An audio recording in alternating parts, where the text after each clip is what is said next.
자, 여기가 체험 AV입니다. 오늘 저희는 모니터 오디오 스튜디오 89를 들어보러 왔는데 여기 참 너무 이쁜 것 같아요. 이 동네 사시는 분들도 아마 여기 이런 데가, 우리 동네 이런 데가 있어서 모르셨을 수도 있습니다. 주소 여기다 밑에 깔아 드릴 테니까 꼭 한번 들러보시기 바랍니다. 자, 저는 음악 들으러 갈게요.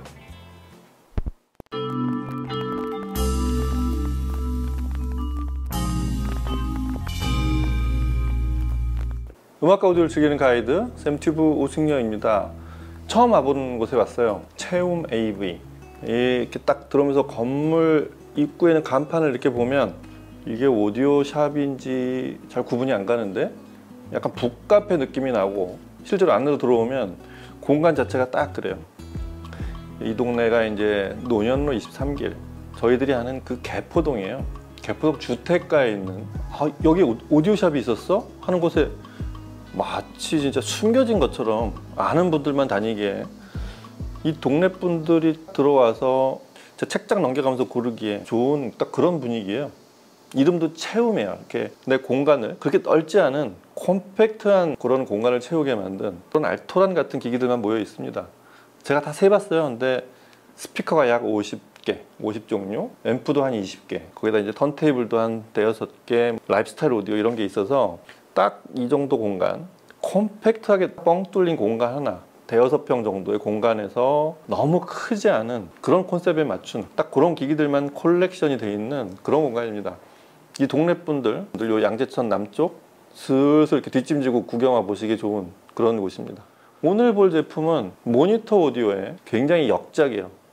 이 역작이라는 말은 모니터 오디오가 이 제품을 굉장히 신경 써서 다른 제품은 뭐 신경 안 써서 만들었다는 의미가 아니라, 이 제품은 모니터 오디오가 여러 가지 의미를 담은 그런 흔적들이 많이 보여요. 모니터 오디오가 50년이 넘었다고 했죠. 그래서 50주년 기념으로 1억이 넘는 하이픈이라는 아주 의미심장한 굉장히 독특한 디자인으로 만든, 자체적으로도 그리고 다른 스피커 브랜드하고도 차별화시킨 그런 스피커를 만들었듯이, 이 50년이 넘는 회사들은요 기념할 게 굉장히 많아요.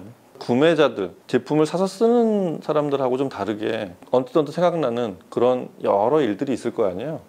그런 기념할 일들이 많은 게 이 50년이라는 세월 동안에는 수도 없이 많은 일이 있었을 거 아니에요.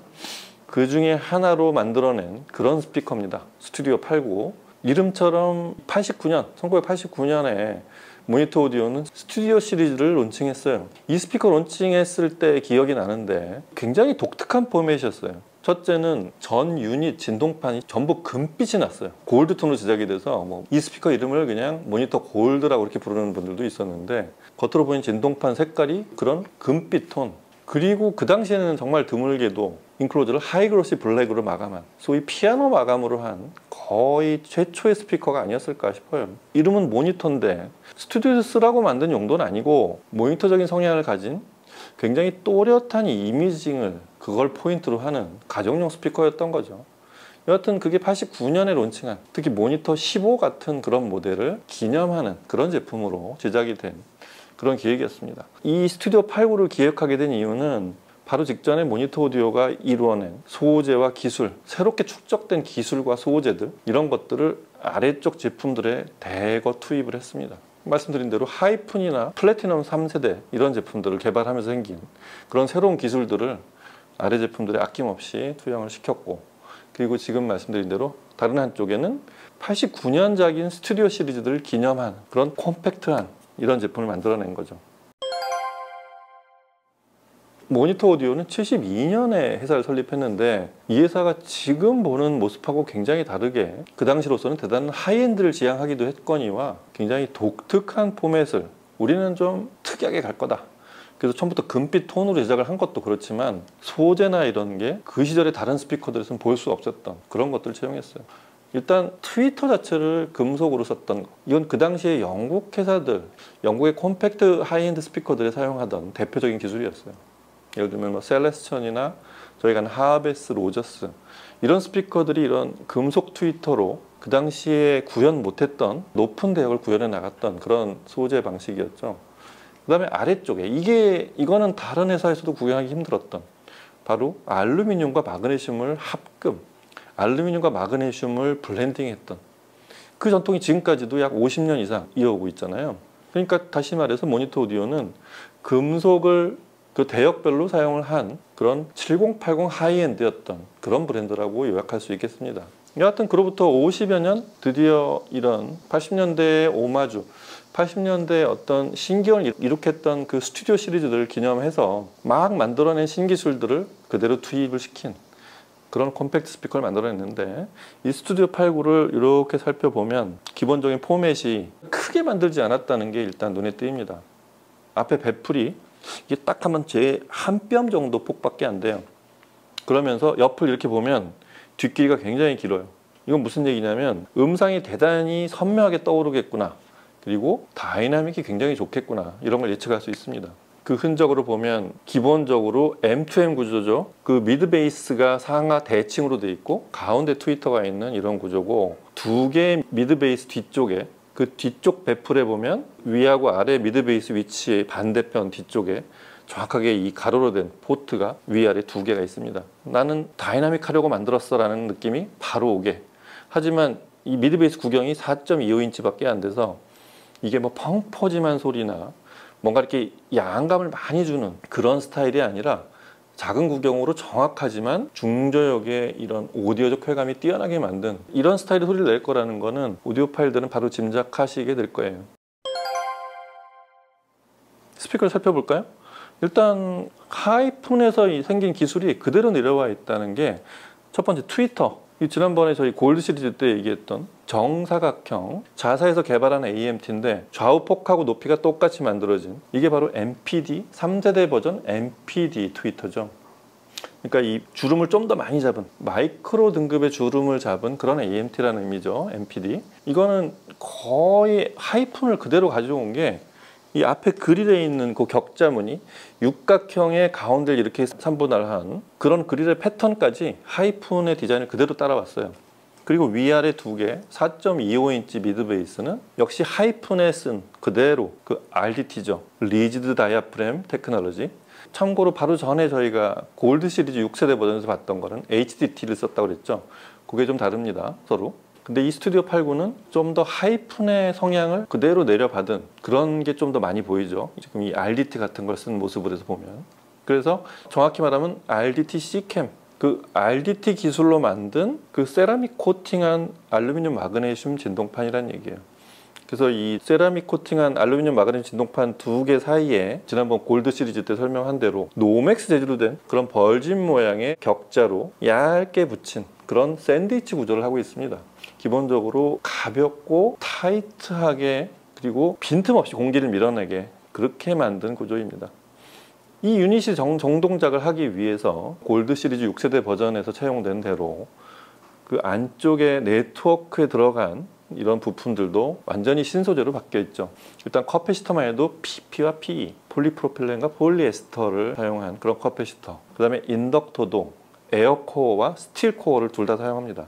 스틸코어는 이렇게 손실이 거의 없는 라미네이팅을 한 그런 스틸코어를 사용해서 반응이 빠르고 순도 높고 노이즈 레벨을 낮추는 이런 소리를 내려고 유닛 자체에 대한 투자가 많이 된, 본인들이 다른 회사에 없는 그런 특별한 소재와 방식을 쓴 그런 유닛이 정동작하게 하려면 이 네트워크도 그렇게 바뀌지 않으면 안 됐기 때문에 그런 네트워크로 새로 설계가 되어 있습니다.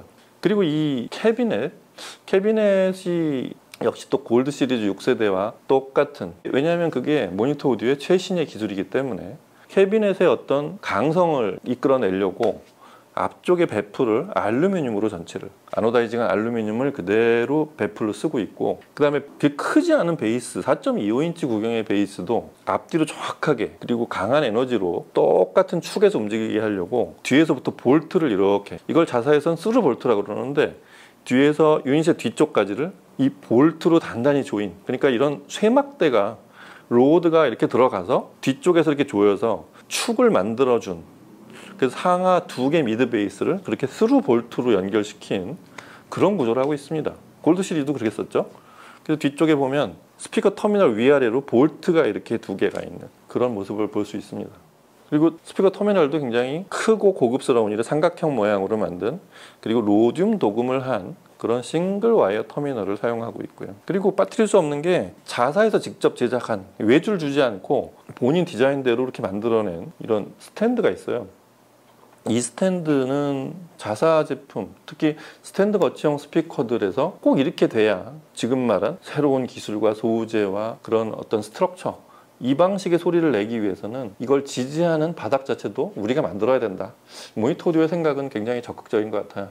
그래서 이런 스탠드를 만들어서 지난번 골드 시리즈 때도 보면 바닥에 이 플린스와 아웃트리거가 모양 자체도 아주 새로운 디자인으로 제작이 됐고, 거기에는 뭐 알루미늄과 이제 강철 소재와 알루미늄 아노다이징 이런 것들이 투입이 돼서 쭉 곡면으로 이렇게 성형을 한 그런 디자인의 그런 스탠드와 스파이크를 본 적이 있잖아요. 스튜디오 89는 시리즈와 이제 체구가 다르니까 그런 게 좀 모양이 디자인이 좀 다른데, 제가 보기에는 스틸 소재로만 그렇게 제작이 돼 있는, 하지만 역시 철판이 아닌 곡면으로 돼 있는, 그리고 가운데가 뚫려 있는 이 스피커의 진동 메커니즘에 최적화시킨 플린스와 아웃트리거로 제작이 되어 있습니다.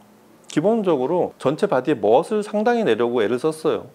전체가 이렇게 앞으로 봐도 다 금색 톤인데다가 아래쪽에 스파이크를 위에서 볼트로 조일 수 있게 한 다음에 그 볼트가 보이지 않게 위에 뚜껑을 덮었는데, 그 캡도 골드 톤으로 이렇게 한 것도 말단까지 굉장히 신경을 많이 쓴. 그리고 스피커 옆쪽에 보면 여기도 코너를 돌면서 이렇게 띠를 두른 이런 모습도 대단히 고급스럽습니다. 그러니까 스피커가 컴팩트하면서 갖고 싶은 그런 디자인? 소리는 어떨지 궁금하죠? 소리를 들어보도록 하겠습니다. 음악 들어보시죠.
walk along the street of sorrow,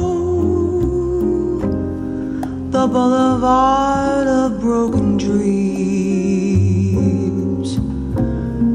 where gigolo and gigolette can take a kiss without regret, so they forget their broken dreams. You laugh tonight and cry tomorrow, when you behold your shattered dreams. And gigolo and gigolette awake to find their eyes are wet with tears that tell of broken dreams.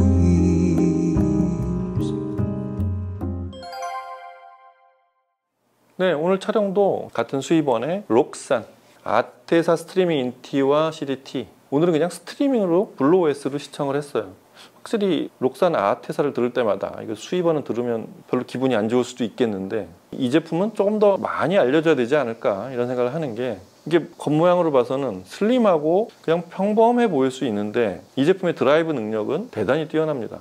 게다가 질감이 바깥쪽을 아주 고탄력으로 뭔가를 이렇게 마치 그 음질을 어떤 탄력으로 비교한다면 대단히 연성이 좋은 그런 소재로 바깥쪽의 외곽을 두른 그런 감촉을 가진 소리를 내서, 이 소리는 편안하면서도 굉장히 다이나믹하고 80W 출력으로 에너지를 다 내주면서도 맨 바깥쪽 외곽의 감촉이 대단히 좋은, 굉장히 만인 취향적인 그런 소리를 갖고 있어서 전 아테사를 이 가격대 앰프를 찾는 분한테 무조건 추천합니다.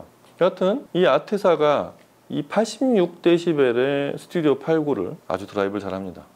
전에도 말씀드렸지만 이 모니터 오디오의 MPD 트위터 3세대 버전, 이 트위터는 60kHz까지 일반적인 AMT보다 약 20kHz를 더 올라가는 대역이 굉장히 넓은 그런 아주 뛰어난 특성을 갖고 있는데, 높은 대역 특성이 일단 동급에 비해서 확산감도 좋고, 일단 20kHz 넘어서기 시작하면 해상도에 대한 이득보다는 그 주변의 공간의 표현이 훨씬 많아지기 시작합니다. 그래서 이 스피커도 입체감이나 홀로그래픽한 이미징을 내는데 많은 능력을 발휘하는 그런 트위터. 그 다음에 베이스는 44Hz까지 내려갑니다. 무리하게 막 20-30Hz 같은 숫자를 만들진 않았고요. 딱 요 사이즈에 최적화된, 다이나믹을 굉장히 숨가쁘게 내는 스피커에 최적화된 낮은 대역, 그런 구간을 재생합니다. 이 조합으로 들어본 스튜디오 89의 소리는 가장 먼저 들리는 건 역시 예상했던 대로 숨가쁜 다이나믹, 아주 밀도감이 높은 트윈 미드 베이스에 타이트하면서도 파워풀한 베이스, 이런 게 정말 좋습니다. 그래서 구경이 4.25인치라서 이게 저역이 얼마나 나올까 하는데, 그 보통 사람들을 위한 팡파르 같은 걸 들어보시면 이 스피커의 베이스 구경이 얼마나 될까요? 물어보면 어떤 분들은 한 10인치 이상을 얘기할 수도 있을 만큼 그런 거대한 베이스, 동시에 굉장히 다이나믹한 그런 소리. 그러니까 이 작은 구경을 쓴 이유는 뭐 많은 분들이 아시겠지만 큰 우퍼 하나를 쓴 거랑 다르게 딱 멈추고 싶을 때 멈출 수 있는, 그러면서도 쇄도하는 느낌이 이런 큰 우퍼에서는 구사하기 어려운 오디오적 쾌감이 뛰어난 다이나믹 특성을 발휘합니다.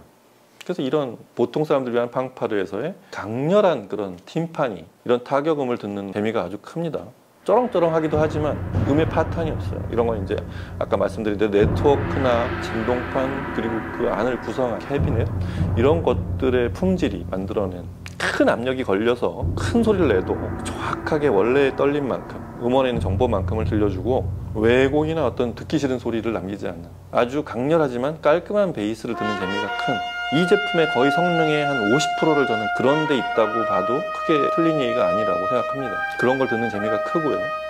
동시에 높은 대역에서 이렇게 강렬한 음이 나와도 지금 보통 사람들이 한 팡파르에 그런 정보가 같이 들어있는데, 관악기, 금관악기가 쫙 끼치는 이런 강하게 여러 대가 불어대는 이런 소리, 서로 대역이 다른 금관들이 서로 구분이 싹 되는, 그냥도 아니고 선명하게 구분이 되는 그런 특성도 동시에 나타납니다. 그래서 사실 보통 사람들이 한 팡파르 한 곡만 들어봐도 이 스피커의 어떤 성능에 잠깐 빠져들게 됩니다. 그 상태로 재즈곡을 자꾸 이렇게 듣게 되는, 그런 특성이 많은 재즈곡을 자꾸 찾아 듣게 되는데, 느리고 블루지한 곡들, 사실 이 블루지하게 좀 느린 템포의 이런 그루브감이 많은 블루지한 곡들을 들으면 약간은 부스팅이 있더라도 좀 더 우퍼가 커야 이런 소리를 잘 낸다고 보통 생각을 하는데, 이렇게 깔끔하게 떨어지는 더블 미드 베이스를 가진 스피커에서도 이런 I Remember 클리포드 같은 블루지한 곡들의 대비와 아주 나긋해지는 이런 어떤 색감의 대비가 아주 잘 선명하게 드러나는 그런 콘트라스트에 이렇게 몸이 나른해지는 이런 느낌도, 마치 구경이 크고 출렁거리는 이런 우퍼에서 드는 소리를 그렇게 부러워하지 않을 만큼, 이 부분이 아까 보통 사람들이 한 팡파를 들을 때와는 이런 것도 소리를 낼 수 이런 소리도 내는구나, 아주 이 부분에서 약간 감탄이 있는 그런 장면이었어요. 소리가 깔끔하지만 사람이 릴렉스하게 만들 때는 또 음원에 있는 만큼의 그 정보를 그대로 다 드러냅니다. 그리고 이 60kHz까지 달하는 이 높은 대역이 아까 말씀드린 대로 공간감을 만들어줘서 그냥 단순히 이렇게 평면적인 그런 소리보다는 나긋한 그런 느낌에 좀 더 빠져들어갈 수 있는 그런 홀로그래픽한 분위기를 잘 만들어준다는 것도 이 스피커에서 새롭게 발견되는 그런 부분이었고요. 역시 그 더 많은 정보량을 추가하지 않더라도 이런 사람 목소리 하나만으로도 또 어엿한 어떤 그런 이미징, 이 스피커의 좁은 의미로 봤을 때는 그런 소리들은 너무 잘 냅니다. 정말 쉽게 그리고 높은 품질로 잘 재생해 줍니다. 다이애나 크롤의 그런 노래 같은 그런 경우는 오디오적으로 어떤 입체감을 즐기거나 뒤쪽에 이렇게 홀로그래픽하게 사람 모습이 떠오르는 이런 장면들, 그런 거 듣기에는 가장 원초적인 이 제품의 어떤 장점이라고 할 수 있어요. 실제 사람 얼굴 크기, 외곽선이 이렇게 싹 그려지는 그런 모습, 앞뒤의 크기까지도 이렇게 느껴지는 듯한 그런 입체감. 녹음을 잘했다면 그런 부분들이 아주 선명하게 보일 거예요. 그런 걸 듣는 재미 또한 이 스튜디오 89를 듣는 큰 재미 중에 하나입니다. 네, 설립한 이래로 52년 차에 들어가는 영국의 뿌리 깊은 모니터 오디오. 이 회사의 최근 제품들 혹은 몇 년 전부터 전 세계 수많은 팬들이 이렇게 확산되기 시작한 그런 기술들이 오디오적으로 꽃을 피우는 걸 보면서 이 제품을 이제 뭐 중국 자본이 어쩌네 이런 얘기를 할 시점은 많이 지났고요. 어떻게 만드느냐가 중요합니다. 이렇게 수많은 포트폴리오, 제가 금, 은, 동, 플래티늄, 하이픈, 또 기타 여러 시리즈를 만들어내는 그 각 구간을 이렇게 설정하는 그건 대단히 치밀한 기술들이나 기획력을 보면서 모니터 오디오는 지금이 가장 많이 큰 그래프의 이런 상승 곡선을 보이면서 아주 급상승 중인 대표적인 스피커 브랜드라고 생각이 듭니다. 이 스피커를 들으면서 저는 항상 이런 식으로 구분을 하는 좀 습관이 있는데, 저 스피커를 내가 과연 돈 주고 사고 싶냐? 모니터 오디오는 무조건 그러고 싶습니다. 저는 큰 제품까지 바라지 않아요. 딱 이 정도 제품 하나만 어딘가에 있으면 하루에 최소한 1시간 이상은 듣고 싶은 그런 대표적인 스피커라고 생각이 듭니다. 모니터 오디오의 신기술들이 대거 시작 때부터 연구해온 그런 어떤 소재와 각 대역별로 설정한 소재와 기술들이 그대로 응축이 되어 있는, 이 사이즈만큼이나 그대로 압축이 되어 있는 대표적인 스피커라고 생각이 됩니다. 모니터 오디오의 사운드가 뭐냐라고 물어보면, 이 제품이 굳이 80년대 제품을 이렇게 오마주해서 새롭게 재연출을 한 이런 스피커라는 그런 접근보다는 모니터 스피커의 그냥 현재예요. 이 스피커를 모니터 오디오의 사운드라고 그대로 여기셔도 그렇게 틀리지 않는 아주 대표적인 제품이 출연했습니다. 모니터 오디오는 고를 게 참 많은데 난 어디서부터 시작해야 되냐 할 때 스튜디오 89 정도를 한번 시작해 보시면 아주 만족감이 높으실 거라고 생각이 됩니다. 자, 이렇게 해서 스튜디오 89까지 모니터 오디오를 살펴보고 있습니다. 다음 시간에 또 다른 얘기와 그 제품으로 찾아뵐게요. 감사합니다.